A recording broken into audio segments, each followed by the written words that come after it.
Okay, let me get out of this piece. All right, so the first thing I wanted to walk through is logging into the resource area to make sure your team information is correct. So you can access the resource area. There's a link in the PowerPoint that I'll share, but also destinationimagination.org, and you click login. That takes you to a login screen where you put in your information. And then this drops you into a dashboard. So this is a DI account where I have not completed my code of conduct and I have not started my background check. So if you log in and you see red boxes over here, those are things you need to be addressing as soon as you can, because those are going to prevent you from registering your team for a tournament. So over here are things like the code of conduct, which you can go in and agree to at any time. But the thing that takes longer is the background check. So either you need to start a background check and you already have a code from a coordinator or someone else. You need to purchase a background check, or you need to share your level 3 Sterling background check. So if for whatever reason you already have a level 3 background check through Sterling Volunteers, you can just go in and share that with DI and not purchase a new one. But most people are going to have to go in and purchase a background check. And that's true for every team manager. So if you have 2 team managers, both of you need to complete a background check. So if you are wondering what it looks like if you have completed these steps, we can go into this other account where I have completed the code of conduct and I do have a complete background check. So they're going to be green when you look at that. All right, let me flip back over. Okay, so the next piece is you want to make sure that your team information is up to date. So in here, you can either go to teams and my teams up here, or it's also linked in this helpful link section. When you go in there, you're going to see the teams that you've been assigned to as a team manager. And this is actually, I'm going to go over. So when you're a team, when your only role is team manager, the resource area is a little bit simpler. So I'm going to show you in this setting. So teams, my teams. This will list any teams that you've been assigned as a team manager or a coordinator to. You can modify them by clicking this little pencil icon. And then what it lets you do is go in and change the name of your school or organization, where you're located. And then it also lets you pick your challenge once you've selected that, and it lets you pick your level. Anytime you change something in here, you're going to want to click save. If no teams show up in here, that means either you haven't purchased a team number or you haven't been assigned to a team as a team manager. All right, the other place to look at in here is one up here, it tells you your background check status. So in this account, I don't have a background check. The other thing you can look for is in here, the team managers listed. If there is an A here, a green square, that means that they have completed their background check. So if you have an A and your co-manager has a question mark, you can say, hey, co-manager, I need you to complete a background check. They have to log into their own resource area account to do that. All right. So that's where you update information. So the next piece here is register your team. So you can access this website, registeryourteam.org, or you can access it from your dashboard. Under team manager, you can click registeryourteam.org in here. Otherwise, you can just type it into the address bar. This website, you use the same login information as you use to get into the resource area, but they're separate websites, separate systems. All right, when you click login, you're not going to see a lot of this because I have other roles within Wisconsin DI, but you should see your teams. And then whatever teams you've been assigned to as a coordinator or a team manager will show up in here. So we're gonna want to click into the tournament that you want to register for. All right. Let me just, yep, this is the blank one. Okay. So up here, this is the basic information that I was talking about that is in the resource area, and you have to edit within the resource area. If anything in here is wrong, you need to go back to the resource area, go to My Teams, and click the pencil next to the team to change this information. All right, the next section is registration questions. So we talk about in here scheduling, tournament fees, and then t-shirts if that's applicable for your tournament. So generally speaking, scheduling conflicts, we will do our best to accommodate school-related conflicts if we receive them by January 15th. Your best bet is to tell your parents or guardians that they should expect to be at the school probably 8 a.m. till 4 p.m. Like just block it off in their calendars for now. Obviously that window might shrink a little once you get a schedule, but for now, you know, block off the day. They also in this section provide a reminder that you'll perform twice, once for your team challenge and once for your instant challenge, and those 2 times are going to be at least probably an hour apart, but they might be several hours apart. Everyone's required to pay a tournament fee, which for the sectional tournaments is $50. This covers things like venue rental, appraiser lunches, materials needed to put on the tournament, stuff like that. Some sectionals provide t-shirts as a buy or t-shirts in lieu of a $50 fee. So you have the choice in some sectionals to pay $50 or to pay for t-shirts for your team. Some sectionals will only have the $50 fee. So this registration walks you through one where there is a $50 fee or t-shirts. So just keep that in mind. So first you're going to specify any scheduling conflicts. And then this is where you would decide whether or not you want to pay the $50 instead of purchasing t-shirts or if you want to purchase t-shirts. So if you click yes, $50, you pretty much skip all of this t-shirt information and then go down to if your team managers are managing more than one team, provide team numbers for the other teams. If you are going to purchase t-shirts, then you do need to know before getting into this form how many shirts of what size you need for each of your team members. This tournament only has adult sizes, but I believe the other tournaments providing shirts have also youth sizes as well. You can always go into the registration to look at the available sizes.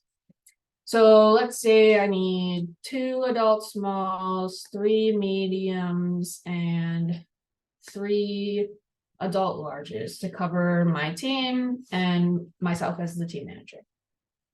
Then you need to decide if you want a school team name logo on the back. And then there's a fee for each back side of the shirt printing. So let's say yes, and I want it on all 8 shirts. Then if you're adding a school team name logo on the back and it's new, so like you didn't have it last year, you do need to pay the $20 screen printing fee. So you would put yes. You can also add individual names for some tournaments, all that jazz.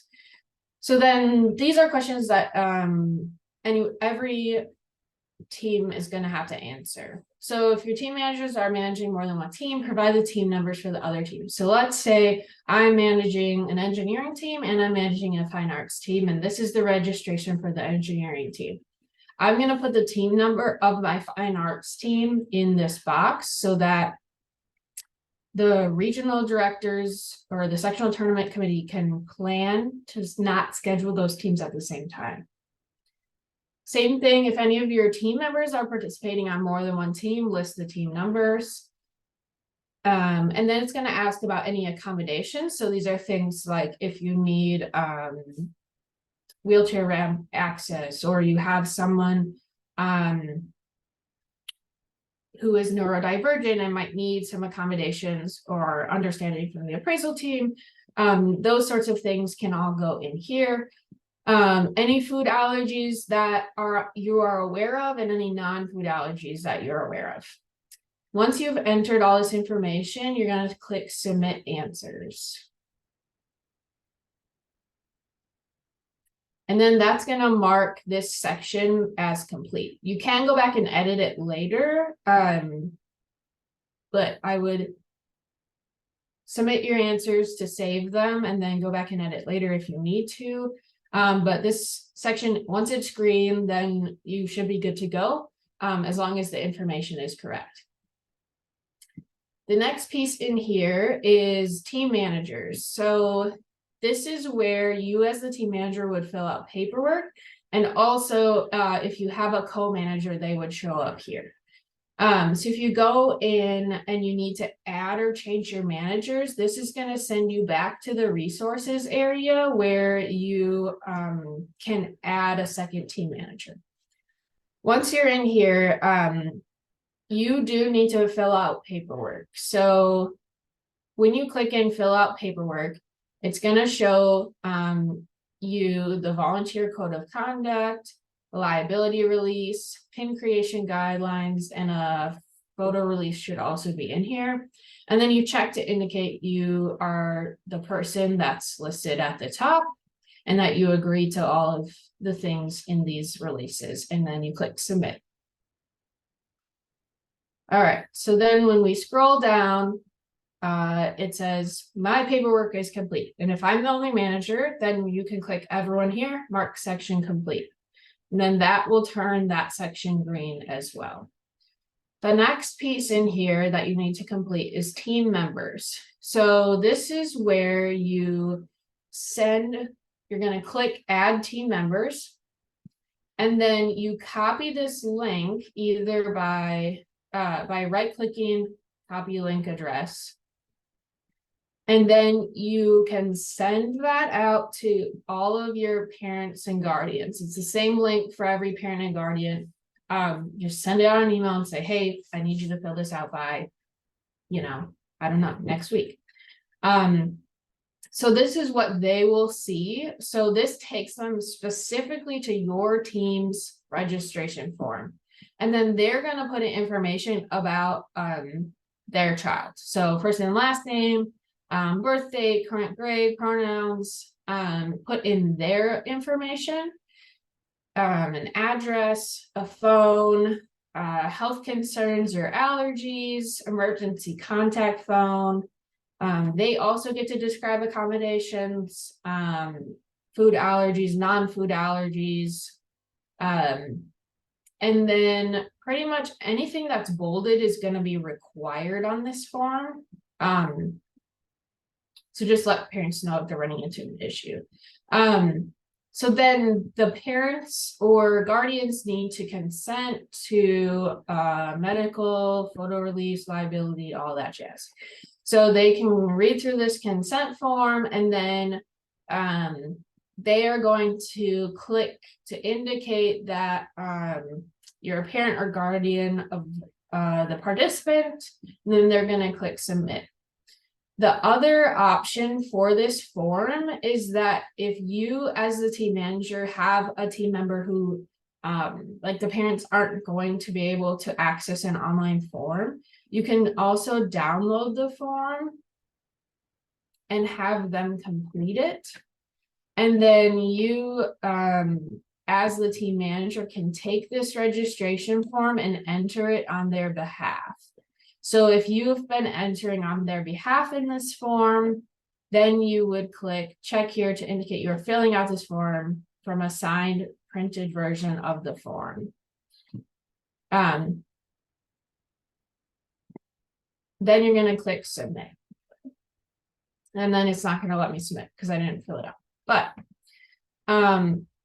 once you can fill it out, and you confirm that all of your team members are listed here, that's when you would click everyone here, mark section complete.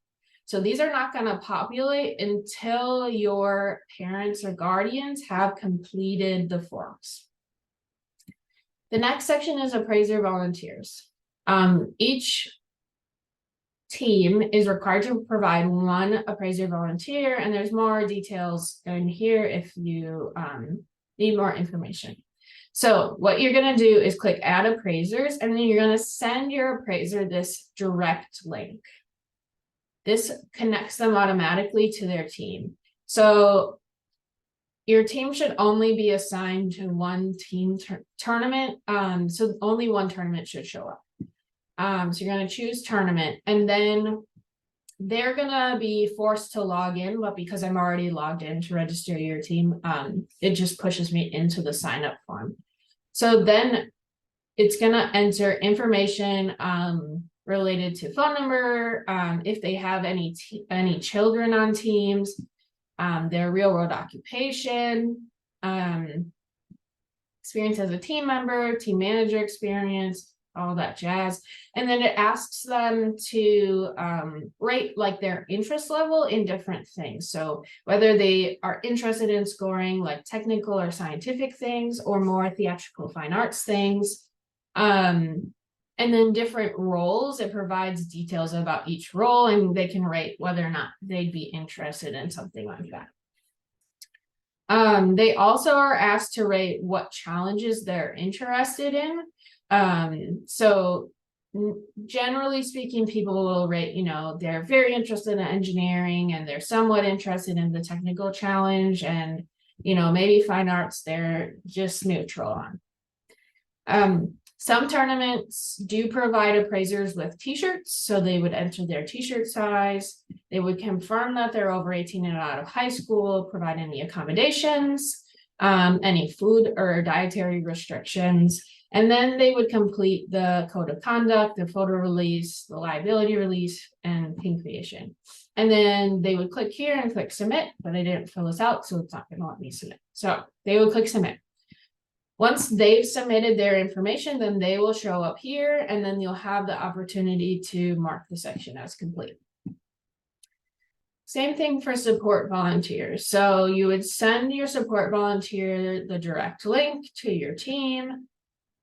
It would force them to log in again, and then they would fill out all of their information related to volunteering and agree to the liabilities. They would click submit, and then they would populate down here in your support volunteer section, and then you'll be able to mark it as complete. Then the last piece of registration is your tournament fee payment. So this is going to lay out exactly how much that you owe as a team. So you need to have a plan for how you're going to pay this. Some school districts issue a check to the regional directors. Some organizations issue a check. You can pay by a credit card. You can mail a check for some tournaments. So any payment options are going to be listed down here. So this lays out exactly what you signed up for in terms of, you know, cost of t-shirts. If your tournament fee was just the $50, then it would just be balance due $50. You can click mail a check, and it will give you the check instructions, or you can click pay by card, and then that will take you to a Stripe card payment. So you put in your information. I'm sorry, can I add one thing? Because a lot of times people miss this. Right above where it says you currently owe, I don't know, maybe you're going to get to that, but it's got that little view statement receipt. It's easy to miss, but sometimes people need that. And so that's how you get that. Perfect. Thanks, Anne. So yeah, view statement receipt down here. So once you've paid, or the check is received by the tournament coordinators, they will mark that section as complete. So basically what you're looking for is that all of these sections are green, and until all of the sections are green, your registration has not been submitted. Your goal here is to get all of your sections to green on or before January 15th. So that is RYT and registering your team. I'm gonna stop recording to continue.